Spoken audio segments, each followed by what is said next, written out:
Өлкө аймагында кызамыкка каршы эмдөө кампаниясы уланып жатат. Нуриза Кадырова Ноокат районунун тургуну. Ал бүгүн баласын кызамыкка каршы эмдөө алууга алып келген. Жаш эне балдарын ар дайым оорулардан алдын алуу максатында эмдөөдөн баш тартпай алып келип турат. Биз ар дайым балама эмдөө алып турабыз. Себеби мен баламдын ден соолугу мен үчүн маанилүү. Бул эмдөөнү алганыбыздын себеби биз оорулар бар, азыр ар кандай оорулар бар. Ошон үчүн ошолордун алдын алуу үчүн дайым эмдөө алып турабыз.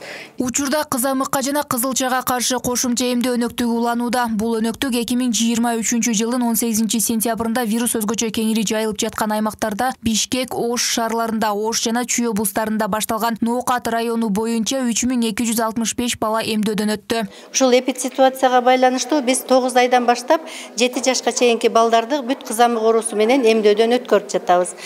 Ошондой эле дайым ушул воздушно-капельный контакт болгонуга байланыштуу медициналык работниктер дагы алышты эмдөөнү. Азыр биздин ушул эме боюнча отказчиктер жок. Эпидситуацияга байланыштуу элдин бардыгы түшүнүк алган, түшүнүктөрү жакшы, кызамык оорусуна каршы прививканы бардыгы толугу менен алышты. Ал эми Ош облусу боюнча эмдөөдөн өткөн балдардын саны 241.418 бала планга түшкөн болсо, бүгүнкү күндө 212.135 бала эмделди. Бул облус аймагындагы балдардын 88%-ын түзөт. Биздин Ош шаарында дагы, Ош областында дагы сентябрь айынын 18-нен 29 сентябрга чейин кошумча эмдөө кампаниясы 9 айдан баштап 7 жашка чейинки балдардын арасында жүргүзүлдү.